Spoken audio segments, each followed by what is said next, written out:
Olá, sejam todos muito bem-vindos. Hoje temos o imenso prazer de receber a escritora Paula Nogueira. Para você que não me conhece, meu nome é Valquíria.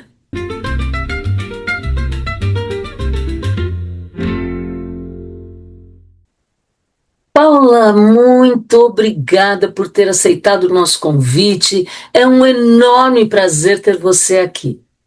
Olá, Val, tudo bem? É um prazer estar aqui. Muito obrigada pelo convite e adoro participar de conversas assim sobre literatura, sobre cultura. Estou muito grata. Muito obrigada.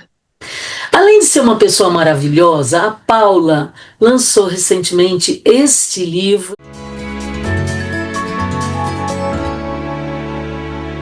que tem um título, no mínimo, instigante, eu acho, né? Uma Fechadura ou O Livro da Linha do Abismo.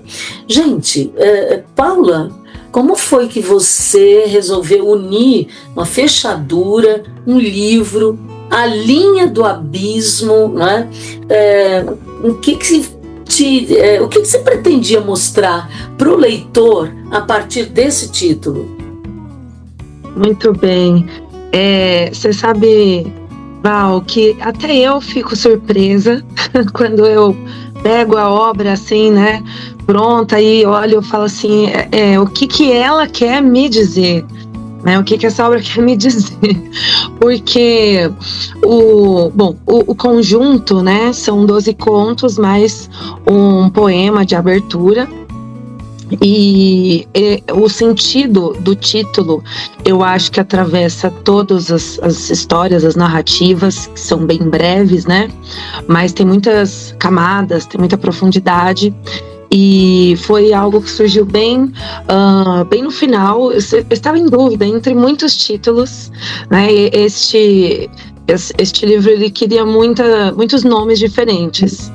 E aí esse surgiu assim, instantaneamente, né, no meio de algum pensamento veio a questão da chave, né, uma chave que é uma, com essa indefinição.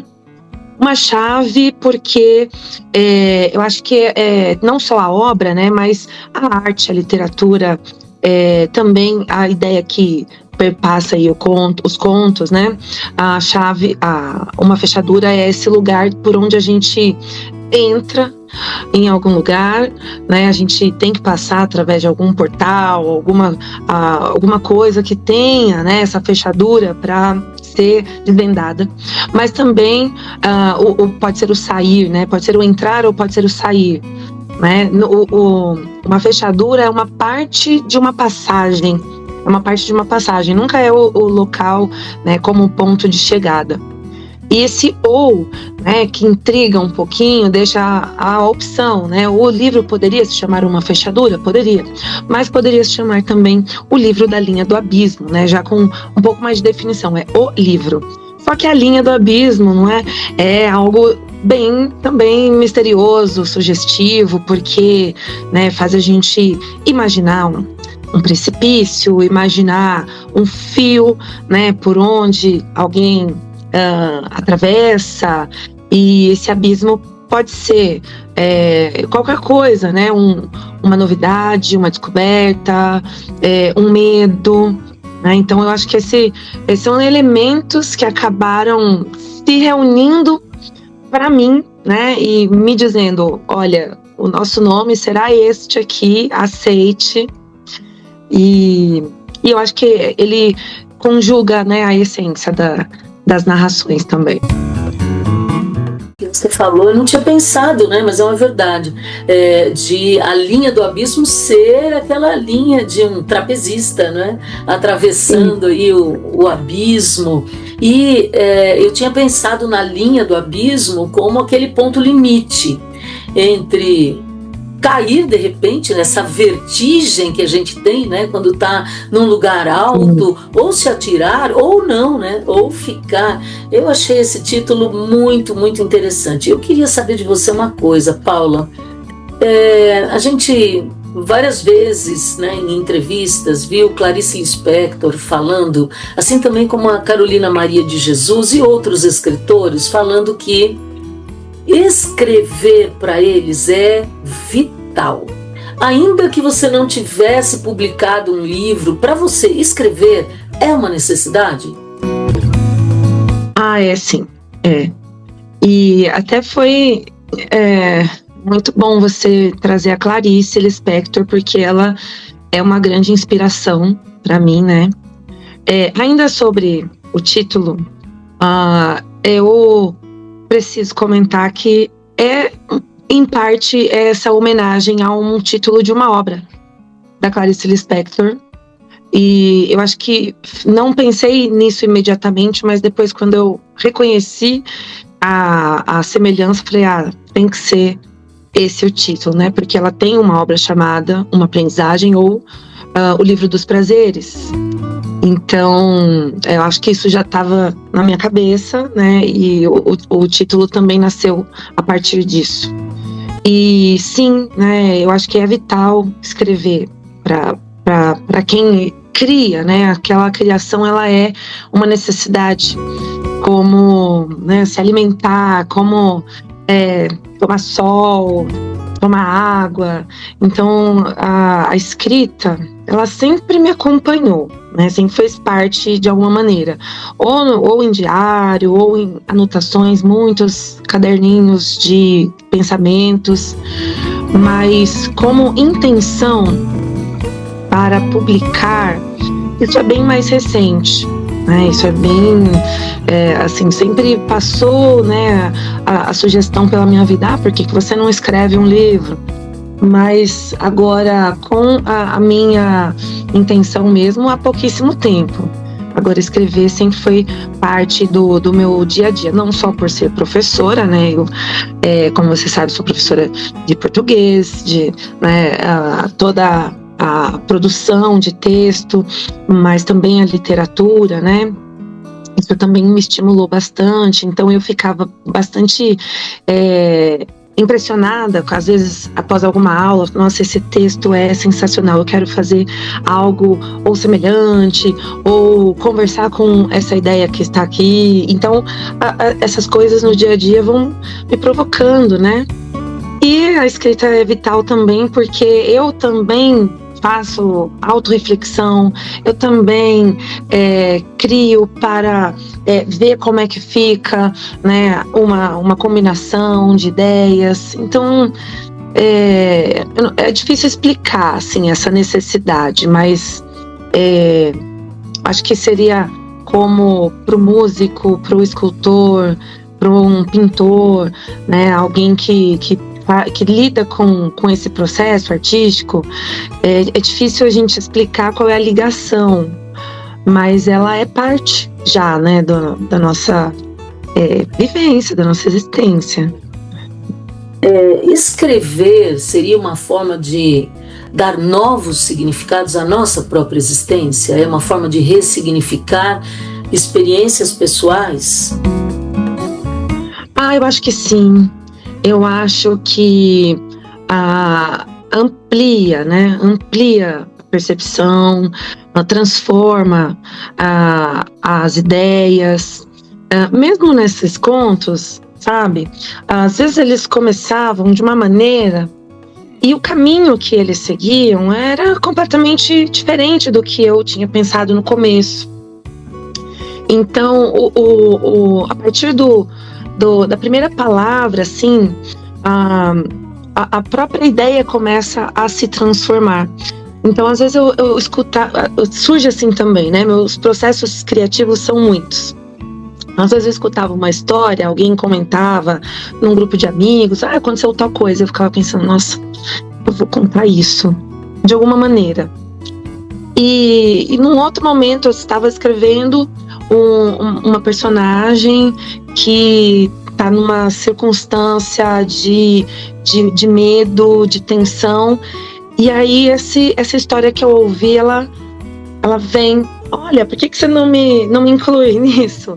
E aí de repente se torna um pensamento daquela personagem, ela lembra de alguma coisa que aconteceu e era justamente essa história, né, que pediu para participar, né, do pensamento dela. Então, isso cria um outro sentido para aquilo que eu ouvi, que era parte da identidade de alguém e que agora faz parte da identidade de uma outra coisa, né, de uma personagem, do seu próprio mundo.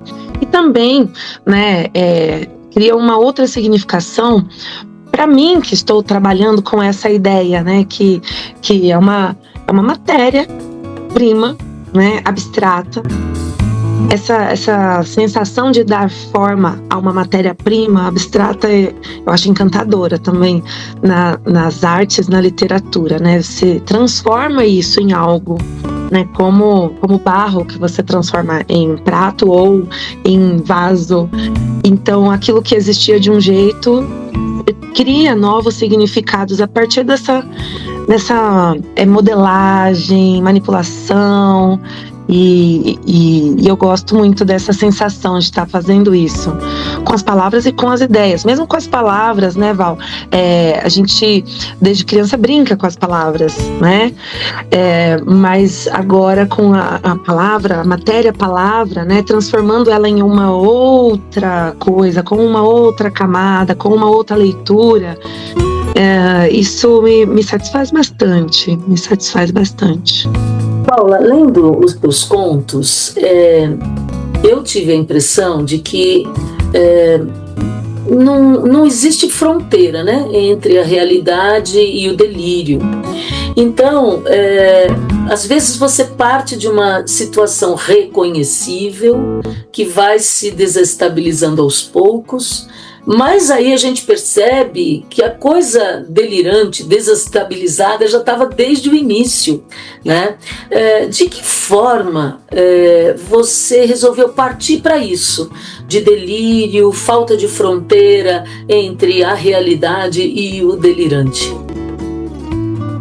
Que ótima pergunta, e eu ficaria o dia inteiro falando sobre essa pergunta, porque eu acho que o livro ele está nessa temática do limiar, na estética também, talvez um pouco, né, do limiar, mas você falou palavras bem significativas, né, a fronteira, a desestabilização, tem tudo a ver com a linha do abismo, né, pode ser, né, essa linha né, sobre um precipício, sobre a qual alguém desfila ou tenta se equilibrar, mas também é à beira desse precipício, andar nesse limite, né? Um escorregão pode, enfim, né? Pode fazer a pessoa cair.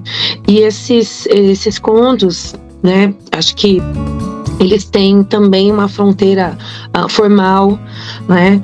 Então, são várias fronteiras. Eu parto dessa sensação de que nós nos sentimos muito normais, mas sempre estamos lidando de alguma forma com a imaginação, o delírio, a possibilidade de um surto. Bom, hoje em dia, né, com o aumento dessa sensação de instabilidade, aumento de transtornos psíquicos, mentais, emocionais, né? Isso acho que pulsa muito no nosso dia a dia também. E fora o fato de que algumas pessoas, alguns grupos também, eles passam dessa linha da sanidade, da normalidade, o que se acha que é normal, né? E ultrapassam de uma maneira até perigosa, triste, às vezes patológica mesmo, né? E são pessoas que eu acho que ganham voz nesses contos, né? Porque temos, a partir do dia a dia, a simples imaginação, né, de qualquer um, como o conto, né, sobre a mulher que coloca a chave na fechadura e fica ali para o mundo, né, alguns segundos, mas o seu universo de transformação interior é um abismo, né? No momento de virada de uma chave na fechadura, ela passa por alguma coisa que leva, né, essa mulher a tomar uma decisão diferente nesse dia. Ao invés de ir para, né, a sua rotina, ela vai para um outro lugar, ela se hospeda num quarto, num lugar que ela não conhece, né, ali na saída do local do transporte público, né, do metrô. Então, esse limiar, né? O que eu estou fazendo que é comum e o dia a dia que é comum, mas também esse universo interior que pode estar, né, aparentemente comum, mas num momento ele se desestabiliza e alguém toma uma decisão como essa. Mas também acontece isso quando a imaginação, né, toma as nossas ações, como o brincar, né, uma criança que inventa um universo para si e a partir de então aquele universo é a vivência, né, prática, os gestos, o que ela organiza ao redor. Temos, né, também essa personagem, mas também a desestabilização de um surto, né, a desestabilização que vem repentinamente e que a pessoa não consegue controlar. Quando percebe, já ultrapassou, né, já caiu, já escorregou naquele precipício do abismo. E às vezes ela não percebe, mas quem está em volta se desestabiliza junto, né? Como a família, os amigos, né? Então é a personagem Griselda que começa a delirar, ver coisas, né, que se confundem com a cena doméstica, né, com as pessoas que estão ali no ambiente da casa, que ela começa a ver imagens do passado, ter sensações estranhas. Então, eu acho que em algum grau todos passam por essa sensação de desestabilização, né? E quando isso é mais grave, isso é muito desesperador, né? Muito desesperador. Acho que é difícil até de compreender, é difícil de colocar isso em perspectiva de um personagem, porque eu, não tendo surtado, eu imagino como isso seja, né? Mas imagino também pelas memórias que eu tenho de pessoas que eu vi passar por situações assim bem sensíveis, né? Como passar por um nível de estresse muito alto, ao ponto de, né, perder realmente a noção dos sentidos, né? Então eu imagino que seja desesperador essa queda. Acho que deve ser uma sensação de queda, né? De estar caindo em algum abismo, de ter virado uma chave que foi para um lugar desconhecido, totalmente maluco, né? Então é isso. E na forma, eu acho que também existe um pouco dessas fronteiras aqui que estão se movendo, né? Porque eu chamo de contos, né? Mas, Val, às vezes eu olho e falo assim, nossa, isso aqui tá mais para uma prosa do cotidiano, como uma crônica, né? Em outro momento fala, nossa, isso parece um depoimento ou um diário, né? Uma confissão. E inclusive no hibridismo ali dessas formas, né? Eu acho que tem um pouco dessa temática, né? Qual é a fronteira? Não sei nem se precisa ter uma definição também. Então, olha, você sabe que assim a fechadura, ela me dá uma noção de escolha, né? De você poder abrir a fechadura, poder atravessar, olhar o que vem depois, de possibilidade também, que você pode não ter a chave, né? Mas essa questão do abismo, né? É o perder, né? Provavelmente a noção, o se atirar, essa vertigem, o medo, né? E isso aqui é realmente muito interessante. Agora, se a gente teria, por um lado, uma questão de escolha, seja nos contos, nas crônicas, na vida, o surto é o momento em que você perde a escolha, porque você perde o controle, né? E aí é que entra essa vertigem. E outra coisa, né? Só para não perder o que você falou lá atrás, que a história adquire vida própria, não é? Que você falou, né, que determinado relato pediu para entrar na história. O escrever tem um pouco desse delírio e dessa perda de controle?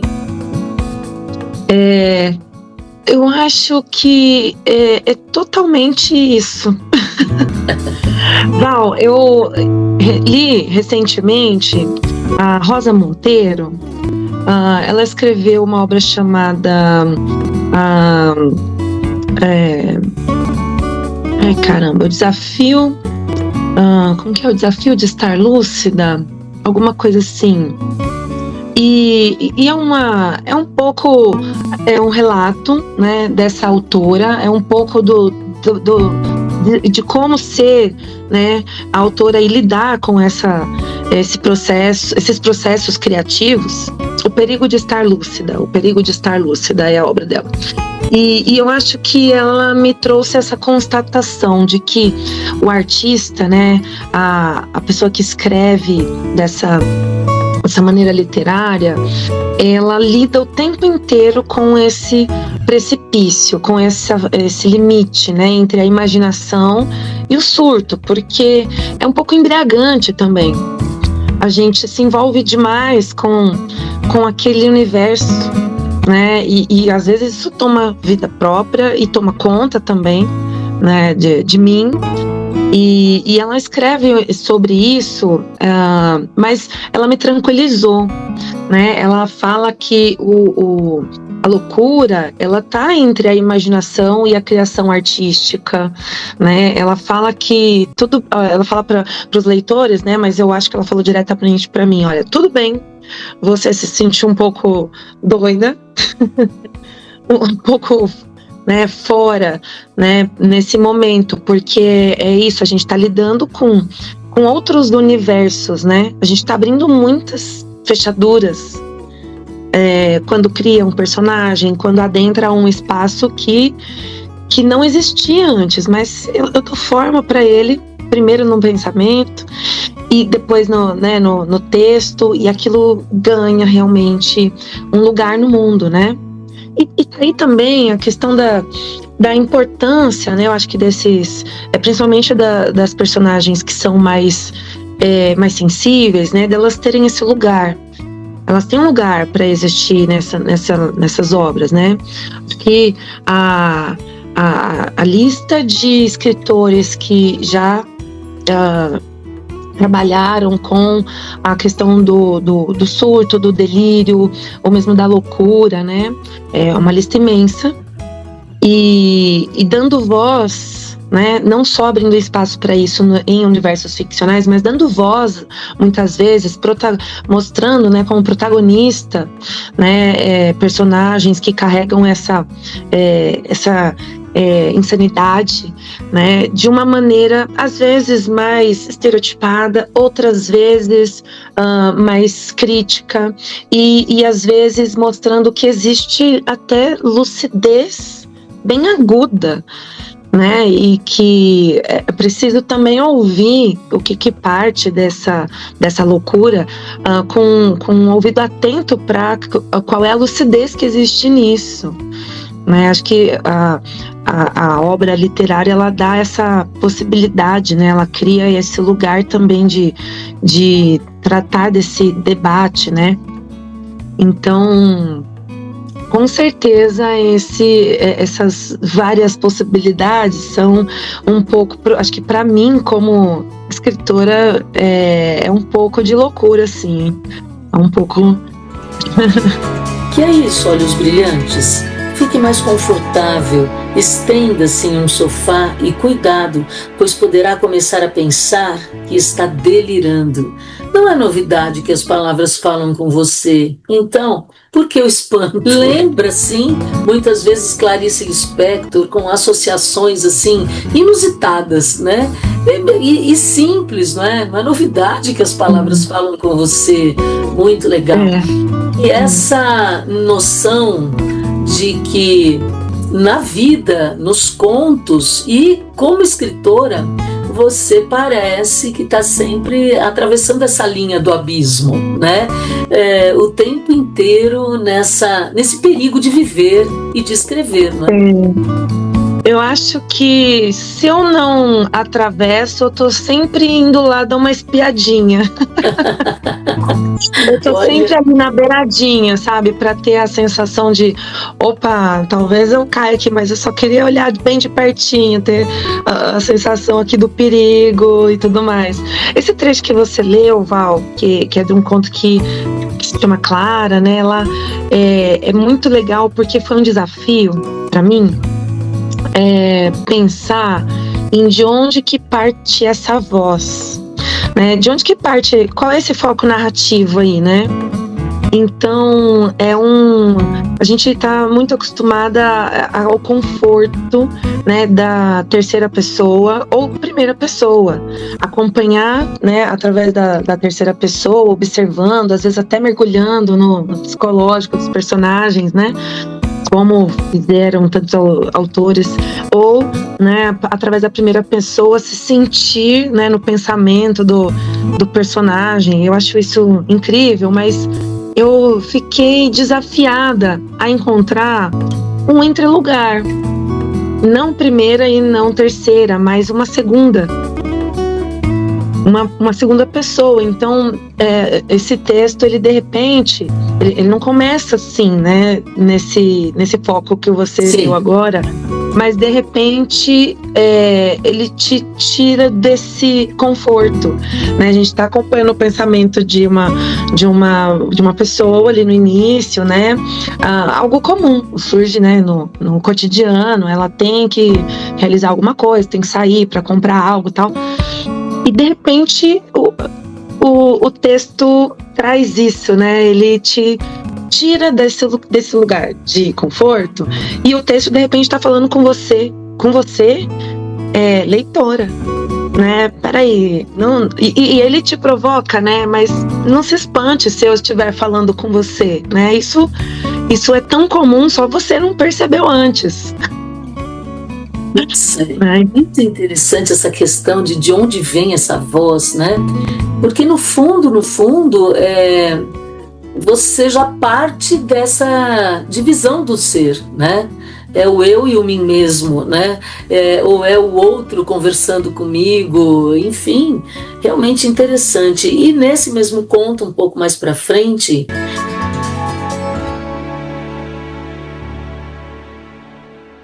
não é impressionante o equilibrista quando se mantém no fio e desfila a experiência de ser o seu próprio limite de modo tão preciso, enquanto desafia as possibilidades de dar tudo errado? É como se o fio, o ar e todo o espaço ao redor, com todas as partículas que formam toda a matéria, o mundo que o embala, como se tudo estivesse rigorosamente posicionado no entorno de seu corpo atento. Muito interessante isso do corpo, né?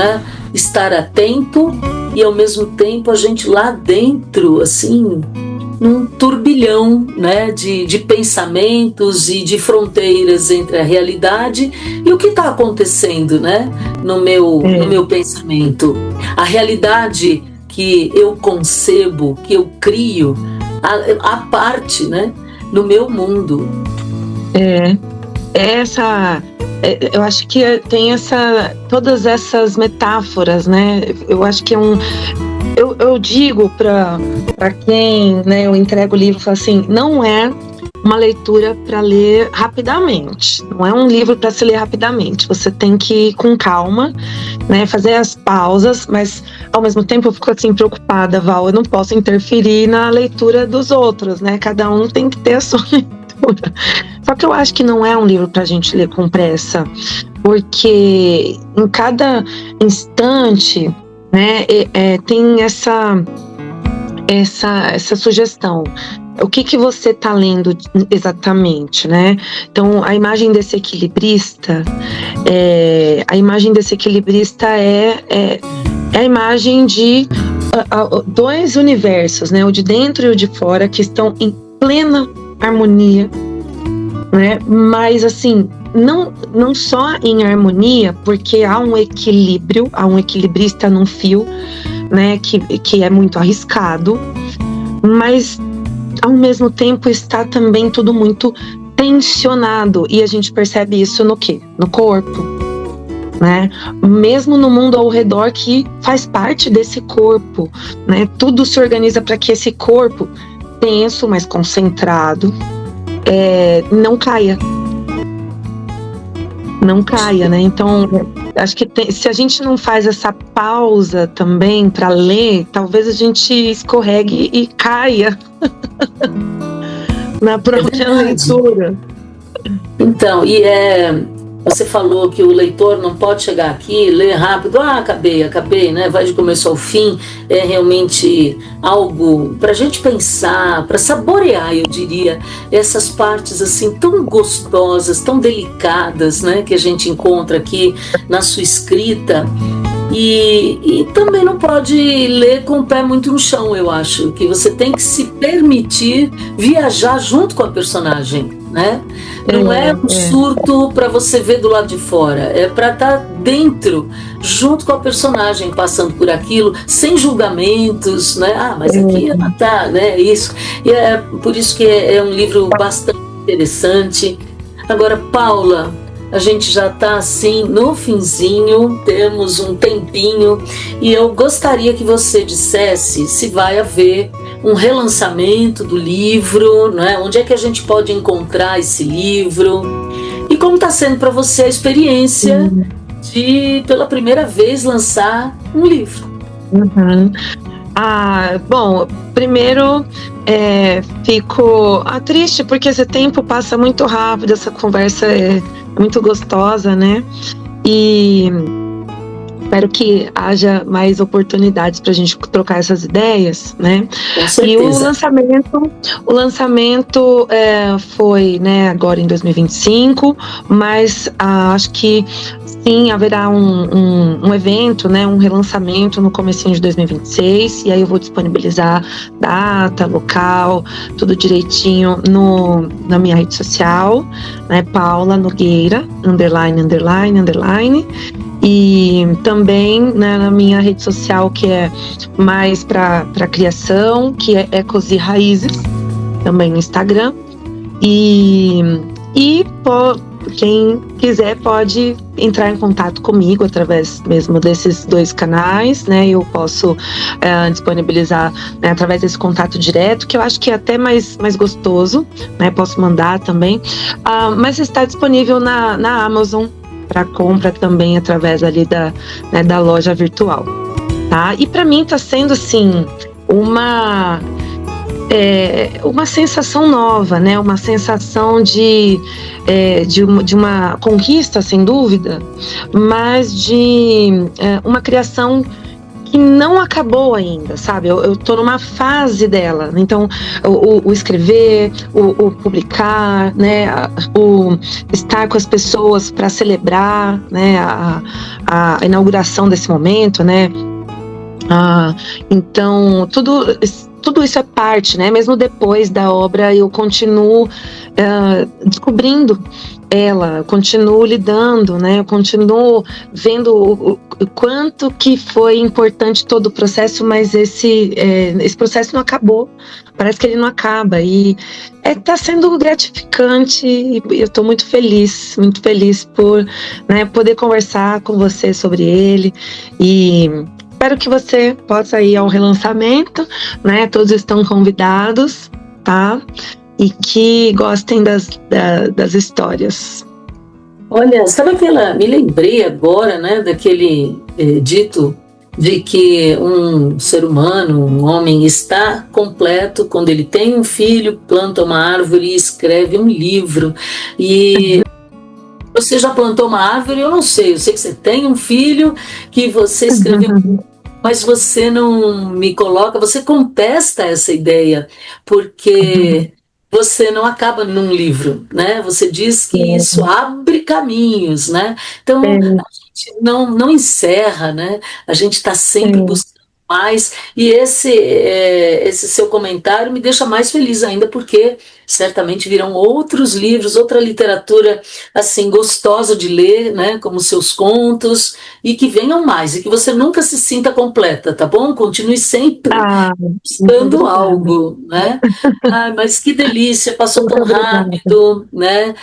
Passou muito rápido e eu quero sim que a gente tenha outros encontros, né?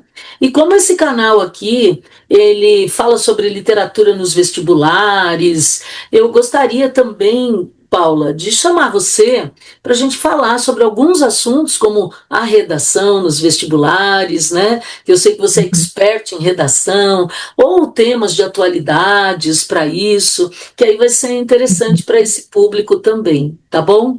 Ah, Olha, aceito o convite, fico muito grata.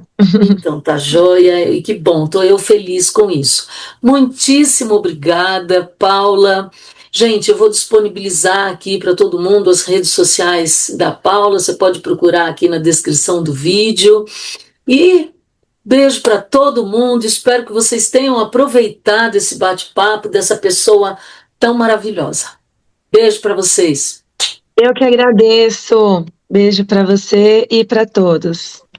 Tchau, tchau.